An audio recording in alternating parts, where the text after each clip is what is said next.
शिमला के चौड़ा मैदान में भारतीय जनता पार्टी भाजपा महिला मोर्चा द्वारा आयोजित जन आक्रोश महिला पदयात्रा ऐतिहासिक जन सैलाब में बदल गई।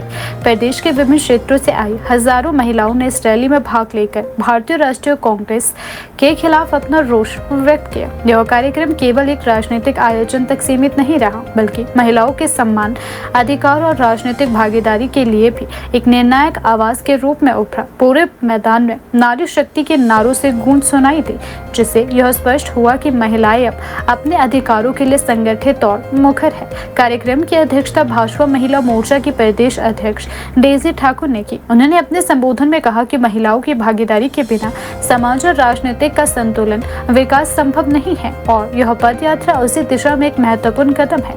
वहीं भाजपा प्रदेश महामंत्री पायल फैद ने भी कांग्रेस पर तीखा हमला बोलते हुए कहा कि कांग्रेस सरकार द्वारा लाया गया नारी शक्ति वंदन अधिनियम महिलाओं को पंचायत से लेकर संसद तक 33% आरक्षण सुनिश्चित करने की दिशा में एक ऐतिहासिक पहल है। उन्होंने आरोप लगाया कि कांग्रेस ने लंबे समय तक महिलाओं के अधिकारों की अनदेखी की है। रैली के दौरान महिलाओं ने एकजुट होकर अपने अधिकारों की मांग को बुलंद किया और यह संकेत दिया कि आने वाले समय में वे राजनीतिक और सामाजिक स्तर पर अपनी भूमिका को और मजबूत करने के लिए तैयार है।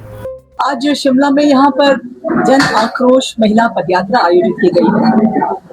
ये जो पदयात्रा है इसका आयोजन किस कारण से किया गया है वो मैं आपको बताना चाहती हूँ।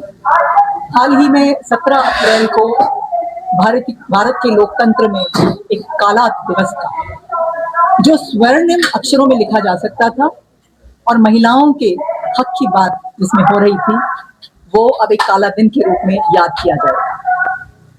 आप सबको विदित ही है कि 2023 में सितंबर के महीने में नारी शक्ति वंदन अधिनियम जो है उसको पारित किया गया, 20 सितंबर को लोकसभा में और 21 सितंबर को राज्यसभा में। तत्पश्चात हमारे सम्मानीय राष्ट्रपति द्रौपदी मुर्मू जी ने उस पर हस्ताक्षर किए और ये अधिनियम पारित हुआ। उसके बाद एक विशेष सत्र बुलाया गया 16, 17 और 18 अप्रैल को 2026 और उसमें आदरणीय प्रधानमंत्री जी ने एक बहुत ईमानदार प्रयास किया कि जब अधिनियम सर्वसम्मति से पारित हो ही गया है तो क्यों ना इसको लागू कर दिया जाए। पहले ही महिलाओं को अधिकार देने में दशकों का हमने समय गंवा दिया, तो अब जब सबकी सर्वसम्मति बन ही गई है और सब इसमें हमारे साथ हैं तो क्यों ना इसको 2029 के चुनावों में ही लागू कर दिया जाए। इस मंशा से ये सत्र बुलाया गया, परंतु आप देखिए इंडी गठबंधन का षड्यंत्र, बड़े ही सुनियोजित ढंग से उन्होंने इस बिल के विरोध में मतदान किया। 528 सदस्य उस दिन मौजूद थे, जिसमें से 298 ने इसके पक्ष में और 230 ने इसके विरोध में मतदान किया। इंडी गठबंधन ने इसके विरोध में मतदान करने के बाद क्या कहा वो बहुत ही निंदनीय है। कांग्रेस की नेत्री प्रियंका गांधी वाड्रा जी कहती हैं कि ये लोकतंत्र की विजय है।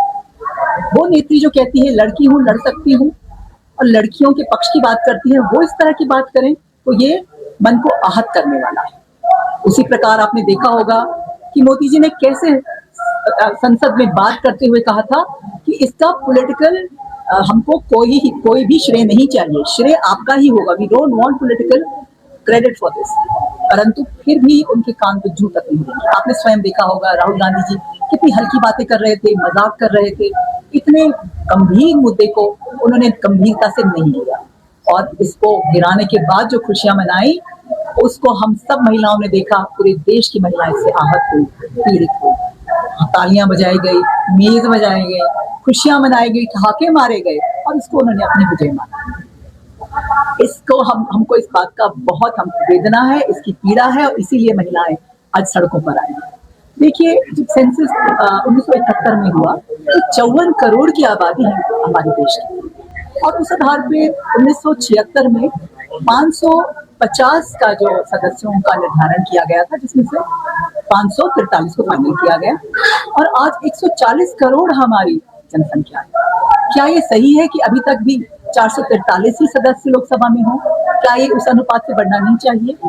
इसलिए परिसीमन होता है, इसीलिए जनगणना होती है। सेंसस जब हो रहा है, इट्स ऑलरेडी ऑनगोइंग, सेंसस की प्रक्रिया आरंभ हो चुकी है, परंतु इसको सिर्फ एक एक्सक्यूज बनाया गया, एक बहाना बनाया गया क्योंकि परिसीमन तो होना ही है। परंतु अगर हम परिसीमन का संशोधन करके उसको लागू कर देते 17 अप्रैल को, तो 2029 में बहनें अपना 1/3 आरक्षण ले लेती और देश की सबसे बड़ी पंचायत में जाकर वो अपना योगदान देती, नीति निर्धारण में वो भी शामिल होती।